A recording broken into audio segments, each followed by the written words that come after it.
고요함의 지혜. 8. 관계. 궁극적으로 남이란 없다. 나는 언제나 나 자신을 만나고 있을 뿐이다. 지금 이 순간의 여유로움. 안으로 누가 들어오든 다 귀한 손님으로 맞이하라. 한 인간에 대해 우리는 너무나 성급하게 판단하고 결론을 내려버린다. 한 인간을 피상적으로 분류하고 그에게 개념적 정체성을 부여하고 독선적인 비판을 하면서 에고는 매우 만족스러워한다. 인간은 특정 방식으로 생각하고 행동하도록 길들여져 왔다. 유전적 특성은 말할 것도 없고 어린 시절의 체험, 자라온 문화적 환경의 영향을 받는다. 하지만 그것은 그들 본연의 모습이 아니라 그런 것처럼 보이는 모습일 뿐이다. 누군가가 어떤 사람이라는 판단을 내릴 때 우리는 그의 길들여진 마음의 양상을 본연의 모습과 혼동한다. 그런 판단 행위 자체도 습관적이고 무의식적인 마음의 양상이다. 내가 그에게 개념적 정체성을 주는 순간 그것은 그와 나를 동시에 가두어 버린다. 여기서 인간을 판단하지 말라는 말은 그가 하는 행동에 눈을 감으란 뜻이 아니다. 다만 그의 행동을 길들여진 양상으로 인식하고 수용하라는 뜻이다.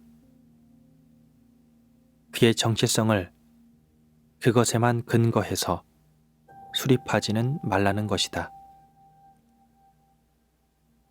그렇게 할 때 당신뿐 아니라 그 사람도 습관, 형식, 생각이 바로 그 사람이라고 동일하게 여기는 것에서 해방된다. 이제 에고는 더 이상 당신의 인간관계를 지배하지 않는다. 에고가 삶을 지배하는 동안 나의 생각, 감정, 행동은 거의 모두 두려움과 욕망에서 나온다. 그러면 인간관계에서도 상대에게서 무언가를 원하거나 상대의 무언가를 두려워하게 된다.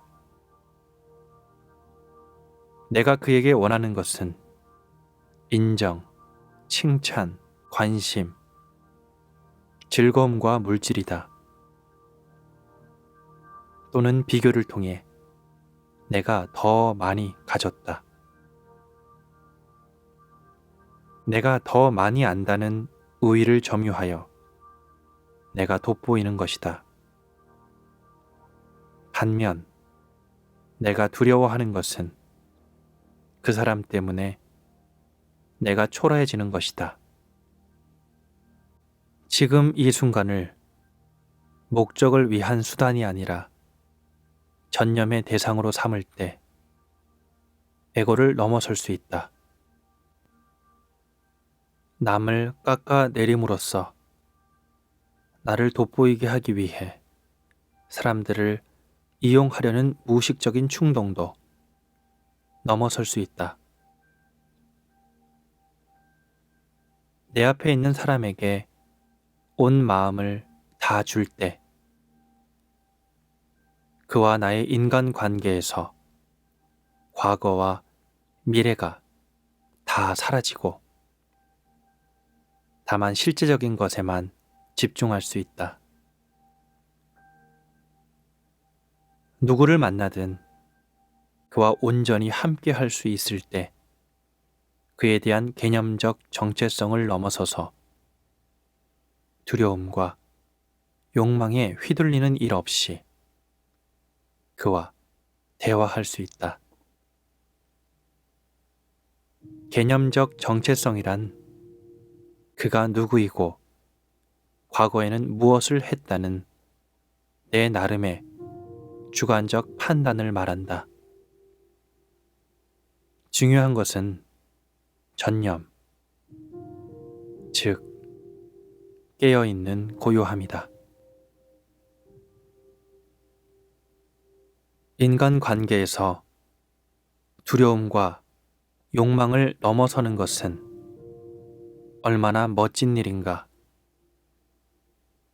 사랑은 그 무엇도 원하지도 두려워하지도 않는다.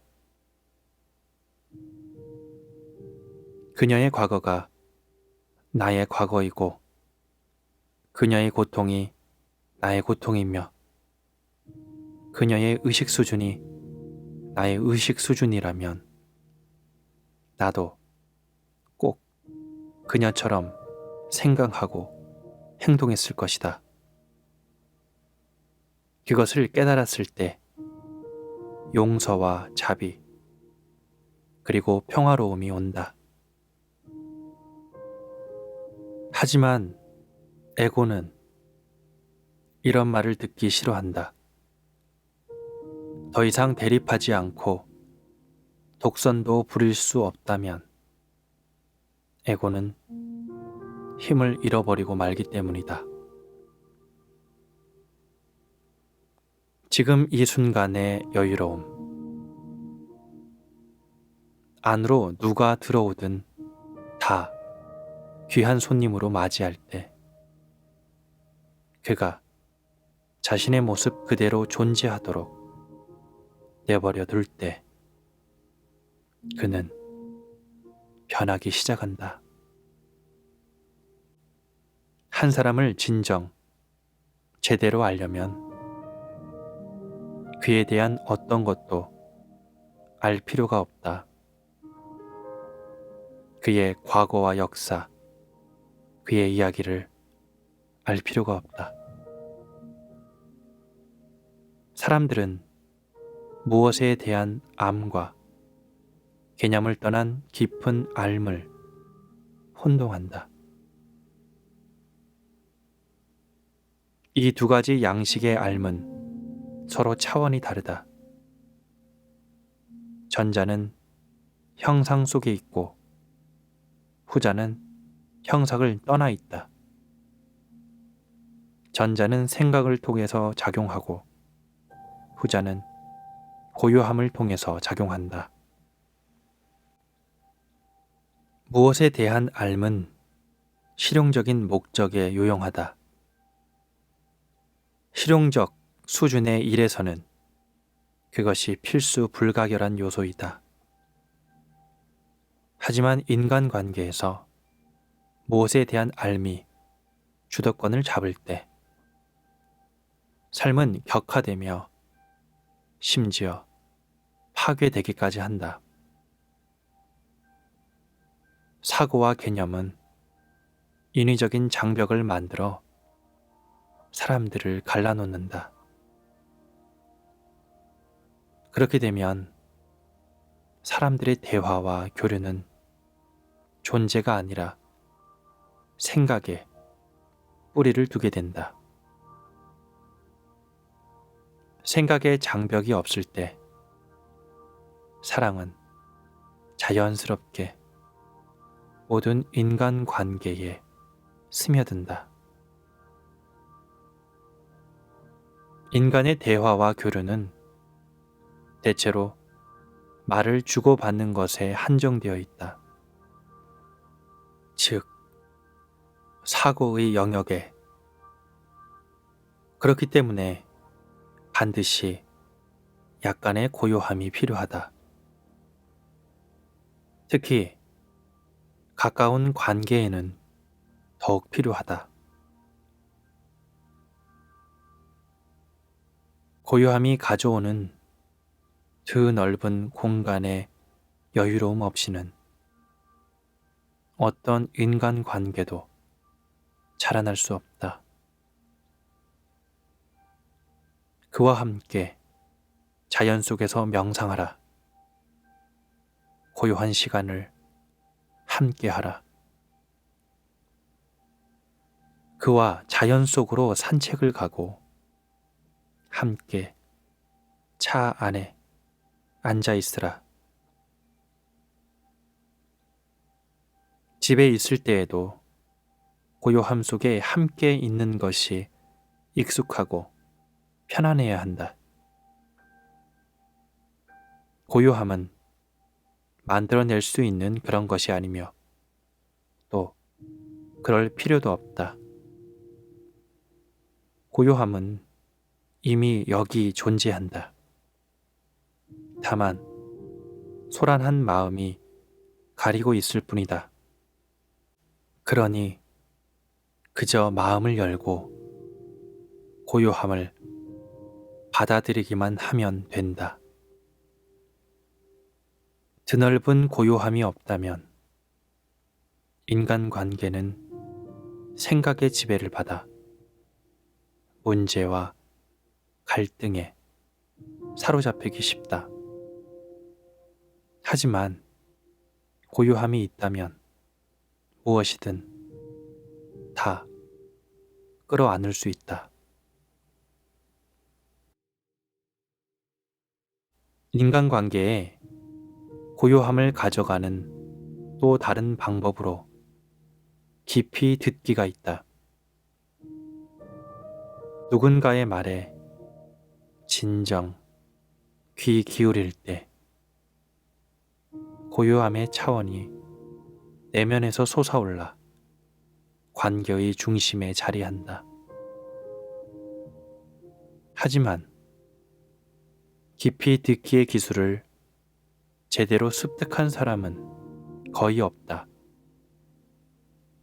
대체로 사람들의 마음은 생각으로 가득 차 있기 때문이다. 기껏해야 그들은 당신의 한 말을 마음속으로 비판하거나 당신의 말이 끝난 다음 대꾸할 말을 준비하고 있을 것이다. 심지어 당신의 말은 전혀 듣지도 않고 혼자만의 생각에 빠져 있을 수도 있다. 깊이 듣기는 소리를 듣는 지각 작용을 훨씬 넘어선 곳에 있다. 깨어있는 고요함이 내면에서 솟아올라 현존의 공간이 생성되고 그 안에서 상대의 말을 수용하는 것이다. 그 안에서 말은 2차적인 것이 된다. 말 자체는 의미가 있을 수도 없을 수도 있다. 말보다 훨씬 더 중요한 것은 듣는 행위이며 또한 듣는 사람 안에서 솟아오르는 순수 의식의 공간이다. 그곳은 의식이 통일되는 장소이다. 생각이 만들어낸 분리의 장벽 없이 상대를 만나는 곳이다. 이제 상대는 더 이상 남이 아니다. 그 공간 안에서 당신과 상대는 하나가 된다. 하나의 맑은 마음, 하나의 순수 의식이 된다.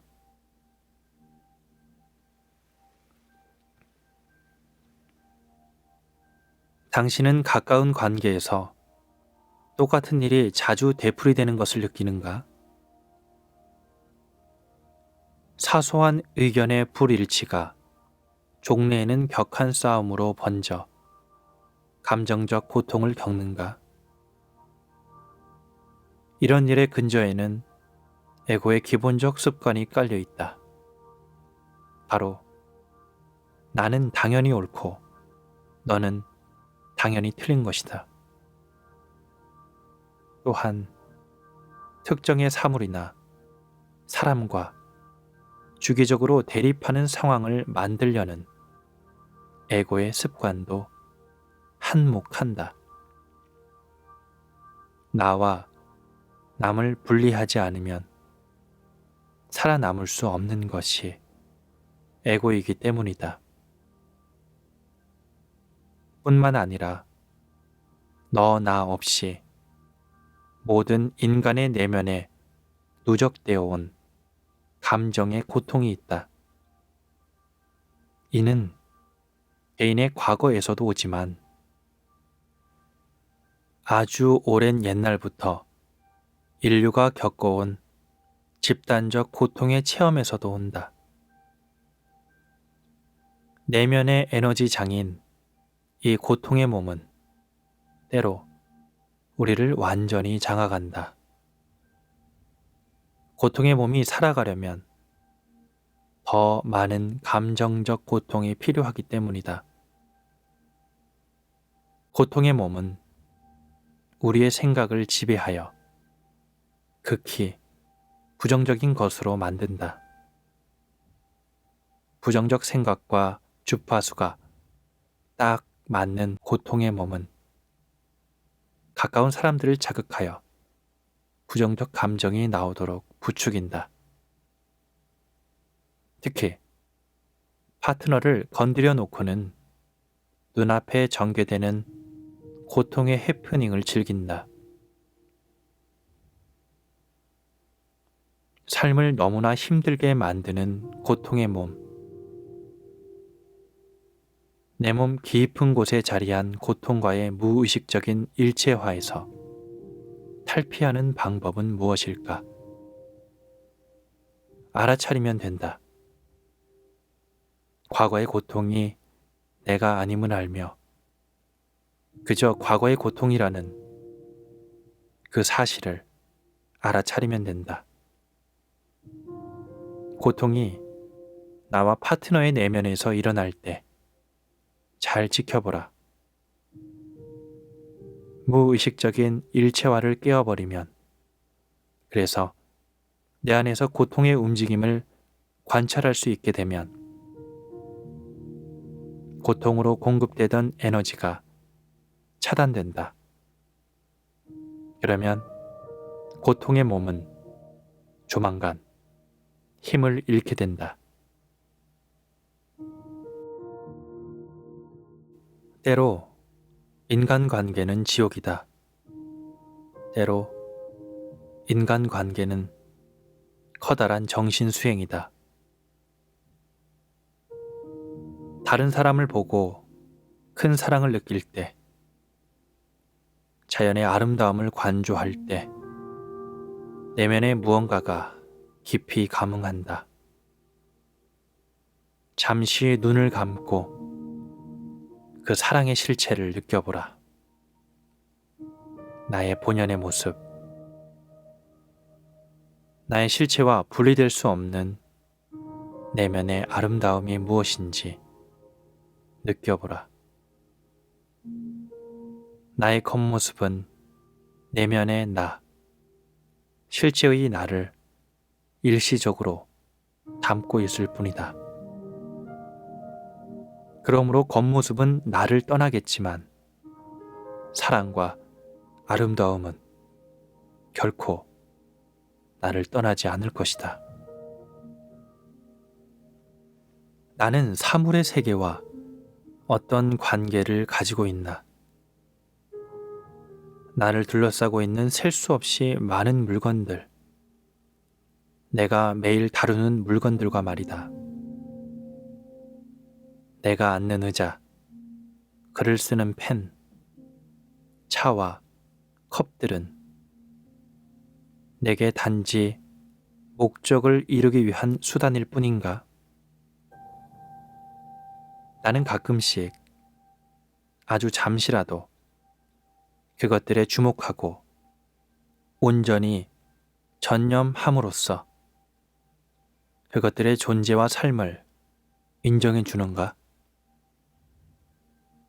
사물에 집착하고 나와 남의 눈에 나의 가치가 올라가 보이도록 하기 위해 사물을 이용하고 있다면 사물에 대한 관심이 내 삶을 지배하게 된다. 사물과 나를 동일시할 때 나는 사물을 있는 그대로 보지 못한다. 사물 안에서 나를 찾기 때문이다. 사물을 있는 그대로 볼 때 기존 관념의 투영 없이 그 존재를 인정할 때 당신은 사물에 감사하지 않을 수 없다. 동시에 그것이 정말 생명이 없는 것이 아니라 다만 당신의 감각에 그렇게 느껴질 뿐이라는 사실도 알 수 있다.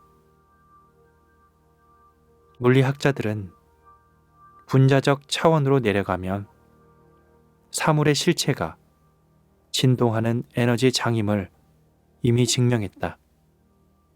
사물의 영역을 봄에 있어 나가 개입하지 않을 때 주변 세상은 생각만으로는 이해할 수 없는 방식으로 되살아난다. 누군가를 만났을 때 비록 순간에 불과하더라도 당신은 그 사람에게 온전히 집중함으로써 그의 존재를 인정하는가? 아니면 그 사람을 다만 목적을 위한 수단으로 하나의 기능이나 역할로 격화시키는가? 슈퍼마켓 계산원과 당신의 관계는 어떠한가? 주차 관리원은, 수선공은, 고객은 잠시만 전념하면 충분하다. 그 사람을 바라보거나 그의 말을 들을 때 이 3초 정도 생생한 고요함이 자리하면 된다. 우리가 평소 행하고 동일화하는 역할 이상의 실체적인 것이 나타나려면 그 정도면 충분하다. 모든 역할은 인간의 마음이라는 습관화된 의식의 일부이다. 온전한 전념을 줄 때 나타나는 것은 습관화되기 이전의 것이다. 나의 이름과 형상 밑에 있는 나의 실체이다. 이제 나는 더 이상 대본을 연기하는 배우가 아니다. 나는 현실에 존재하는 사람이 된다. 그 차원이 나의 내면에서 솟아오를 때 남의 내면에서도 같은 차원을 이끌어낸다. 물론 궁극적으로는 남이란 없다. 나는 언제나 나 자신을 만나고 있을 뿐이다. 때로 인간관계는 지옥이다. 때로 인간관계는 커다란 정신수행이다. 다른 사람을 보고 큰 사랑을 느낄 때, 자연의 아름다움을 관조할 때, 내면의 무언가가 깊이 감흥한다. 잠시 눈을 감고 그 사랑의 실체를 느껴보라. 나의 본연의 모습, 나의 실체와 분리될 수 없는 내면의 아름다움이 무엇인지 느껴보라. 나의 겉모습은 내면의 나, 실제의 나를 일시적으로 담고 있을 뿐이다. 그러므로 겉모습은 나를 떠나겠지만 사랑과 아름다움은 결코 나를 떠나지 않을 것이다. 나는 사물의 세계와 어떤 관계를 가지고 있나? 나를 둘러싸고 있는 셀 수 없이 많은 물건들, 내가 매일 다루는 물건들과 말이다. 내가 앉는 의자, 글을 쓰는 펜, 차와 컵들은 내게 단지 목적을 이루기 위한 수단일 뿐인가? 나는 가끔씩 아주 잠시라도 그것들에 주목하고 온전히 전념함으로써 그것들의 존재와 삶을 인정해 주는가? 사물에 집착하고 나와 남의 눈에 나의 가치가 올라가 보이도록 하기 위해 사물을 이용하고 있다면 사물에 대한 관심이 내 삶을 지배하게 된다. 사물과 나를 동일시할 때 나는 사물을 있는 그대로 보지 못한다.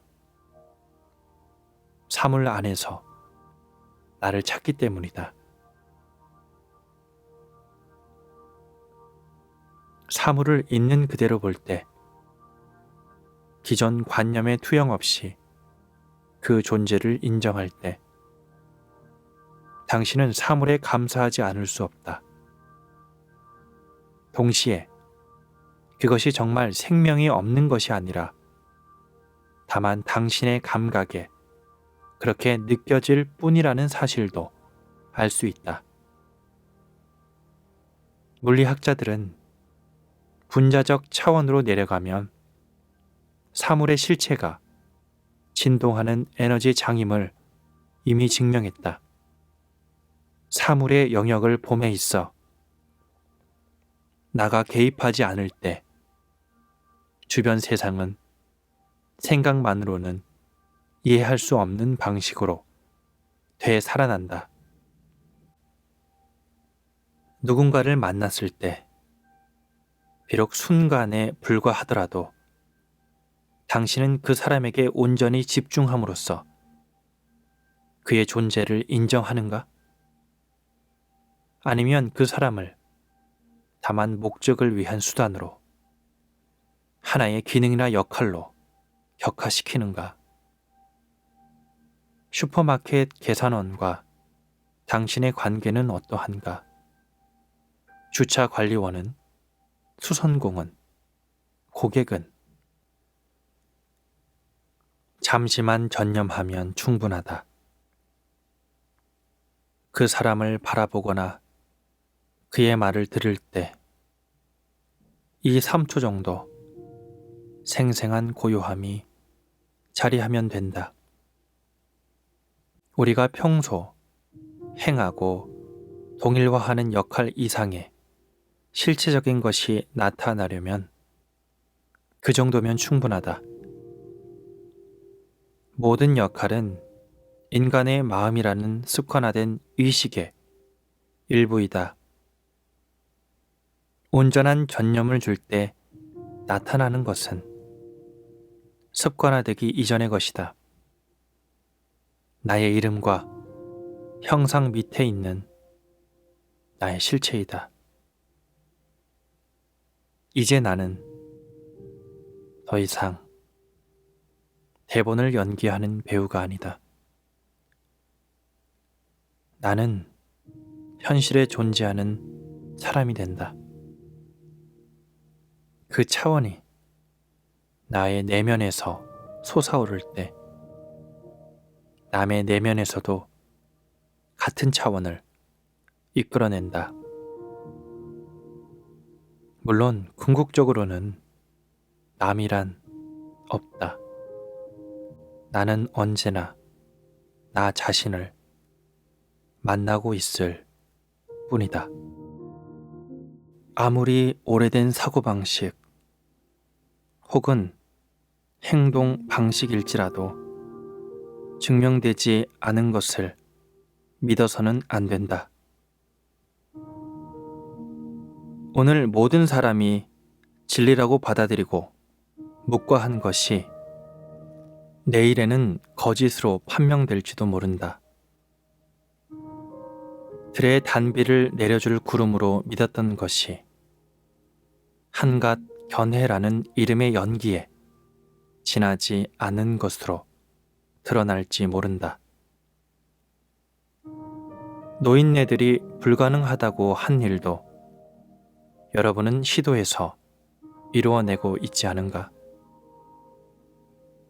옛 사람들에게는 옛 행위가 있고 새 사람들에게는 새 행위가 있다.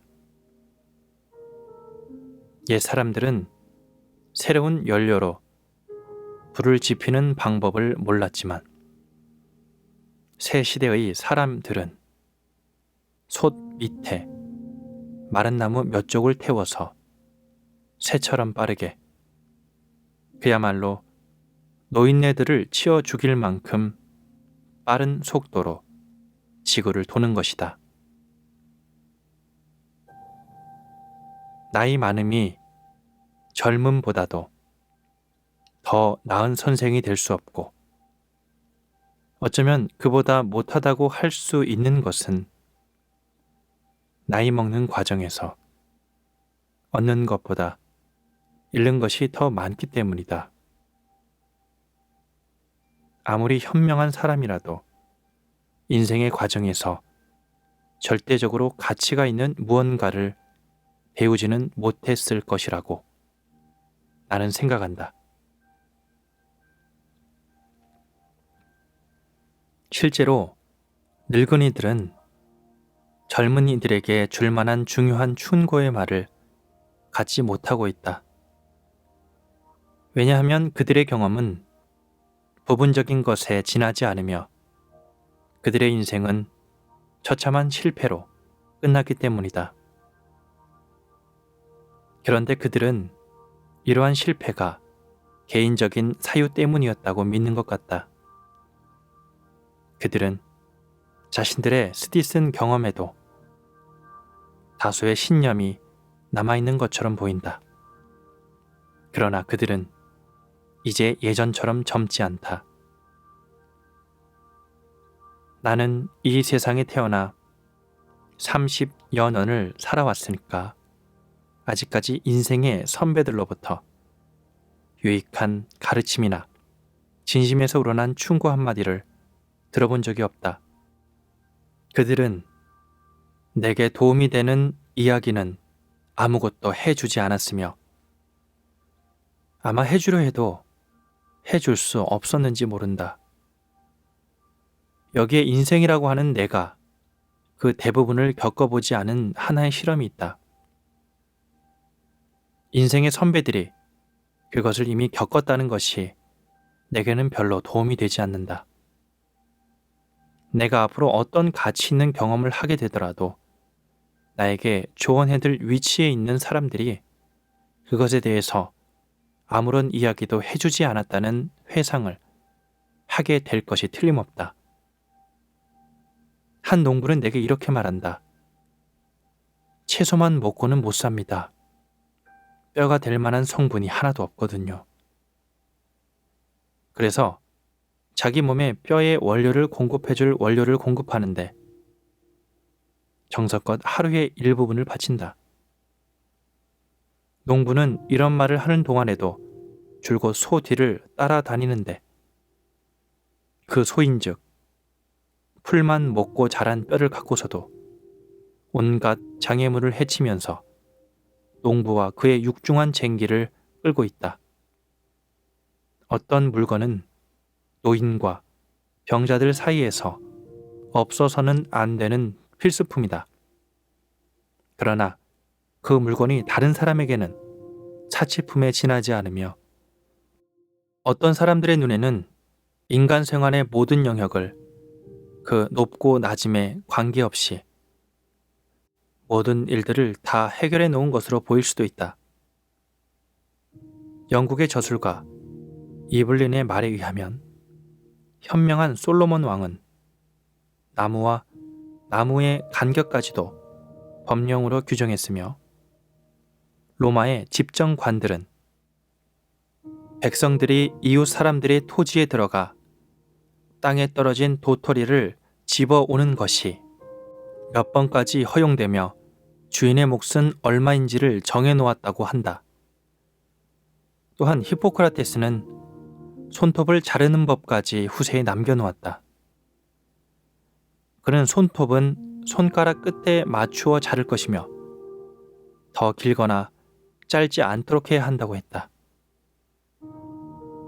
인생의 변화와 즐거움을 다 소진시키고도 남을 권태와 실증은 분명 아담 시대부터 있어온 모양이다. 그러나 아직까지 인간의 능력은 한 번도 제대로 측정된 것이 없다. 과거에 해놓은 일만을 가지고서 인간이 무엇을 할 수도 없고 판단해서는 안 된다. 지금까지 인간이 시도해본 것들은 너무나도 적기 때문이다. 과거에 어떤 실패를 했든 간에 나의 아들아, 괴로워 말지니 완수하지 못한 일에 대해서 누가 너를 탓하겠느냐. 우리는 수많은 간단한 방법으로 우리의 인생을 시험해 볼 수 있으리라. 가령 내가 가꾸는 콩을 여물게 해주는 저 태양이 지구와 같은 태양계의 다른 유성들을 동시에 비치고 있다는 사실 말이다. 인간의 체질이 서로 다르듯이 자연과 인간 생활도 가지각색이다. 남의 앞길을 누가 어떻게 예언하겠는가? 우리가 잠시 서로의 눈동자를 들여다보는 것보다 더 큰 기적이 일어날 수 있는가? 우리는 그 1시간 동안 세상의 모든 시대를, 아니, 모든 시대의 모든 세상을 살 수 있을 것이다. 역사, 시, 신화 등등 다른 사람의 경험에 의하여 읽어본 그 어떤 것도 이만큼 경이적이고 유익하지 않을 것이다. 나의 이웃들이 선이라고 부르는 것의 대부분은 실은 악이라고 나는 진심으로 믿는다. 내가 후회하는 것이 있다면 그것은 틀림없이 나의 방정한 품행에 대해서일 것이다. 무슨 귀신이 쓰여서 나는 그처럼 착한 모습을 보이며 다녔을까? 노인 양반, 당신은 70평생을 살아오면서 나름대로 명예도 얻었소. 그리하여 당신은 스스로 가장 현명하다고 생각되는 말을 할지 모르지만 나는 그 말을 듣지 말라는 어떤 거역할 수 없는 목소리를 듣고 있어. 우리는 지금보다 더 큰 자신감을 가지고 인생을 살아가도 좋을 것이다. 우리는 자기 자신을 지나치게 돌보고 있는데 그 관심을 다른 데로 돌려도 괜찮을 것이다. 자연은 인간의 강점과 약점에 다 같이 알맞게 되어 있다. 어떤 사람들의 끊임없는 근심 걱정과 긴장은 치유불능의 병이라고 말해도 좋으리라. 우리는 우리가 하는 일의 중요성을 지나치게 과장하는 경향이 있다. 그러나 우리가 하지 못하는 일이 얼마나 많은가. 그러다가 병이라도 들면 어떻게 할 것인가. 우리는 늘 얼마나 긴장한 채 살고 있는가. 가능하다면 우리는 믿음을 가지고 사는 것을 피하려 하고 살고 있다. 하루 종일 전전긍긍하다가 밤이 되면 마지못해 기도를 드리고 만다. 자신을 불확실성에 맡겨버린다. 우리는 너무나 철저하게 현재의 생활을 신봉하고 살면서 변화의 가능성을 부인하고 있다. 이 길밖에는 다른 도리가 없어. 하고 우리는 말한다. 그러나 원의 중심에는 몇 개라도 다른 반경을 가진 원들을 그릴 수 있듯이 길은 얼마든지 있다. 생각해보면 모든 변화는 기적이라고 할 수 있으며 그 기적은 시시각각 일어나고 있다. 공자는 아는 것을 안다고 하고 모르는 것을 모른다고 하는 것이 곧 참되게 아는 것이다 라고 말했다. 한 사람이 상상 속의 사실을 깨달음의 성품 속의 사실로 바꾸어 놓을 때 모든 사람들은 드디어 그 기초 위에 자기의 인생을 세울 것으로 나는 내다본다. 그러면 여기서 잠시 내가 지금까지 언급해온 근심과 걱정의 대부분이 무엇에 관한 것이고 또 우리가 어느 정도 걱정을 하거나 관심을 기울여야 할 것인가에 대해 살펴보기로 하자. 인간 생활에서 으뜸가는 필수품들이 무엇이며 이것을 얻기 위해 어떤 방법들을 취해왔는가를 알기 위해 문명의 한가운데서 원시적이고 개척자적인 생활을 해보는 것이 꽤 도움이 될 것이다. 또는 상인들의 옛 장부를 들여다보고 사람들이 가게에서 가장 많이 사간 것은 무엇이며 가게에서 가장 많이 소비되는 식료품과 자파로는 어떤 물건들이 있었는지 알아보아도 좋을 것이다. 왜냐하면 아무리 사회가 발전했어도 인간 생존의 기존 법칙에는 별다른 변화를 가져오지 못했기 때문이며 그것은 우리의 골격이 우리 조상의 골격과 별 차이가 없는 것과 같다. 내가 말하는 생활 필수품이란 인간이 자기 노력으로 얻은 모든 것 중에 처음부터 또는 오랜 사용으로 인하여 인간 생활에 너무나도 큰 비중을 차지하게 된 나머지 어떤 사람도 빈곤이나 야만성 또는 인간관 등의 이유에서라도 그것 없이는 살아가려고 생각조차 하지 않는 것들을 통틀어 가리킨다. 이런 의미에서 많은 동물들에게 단 한 가지의 생활 필수품, 즉 먹을 것이 있을 따름이다. 평원의 들소에게는 약간의 풀과 목을 축일 물이 생활 필수품이다. 그가 숲이나 산의 그늘에서 누울 자리를 찾으려 하지 않는다면 말이다. 동물들은 먹을 것과 몸둘 곳 이외에는 아무것도 필요로 하지 않는다. 우리가 사는 이 온대성 기후에서는 인간 생활의 필수품은 식량, 주거 공간, 의복, 연료의 항목으로 정확하게 나눌 수 있겠다. 이것들을 확보하고 난 다음에야 우리는 자유와 성공에 대한 기대감을 가지고 인생의 진정한 문제들을 다룰 준비가 되는 것이다.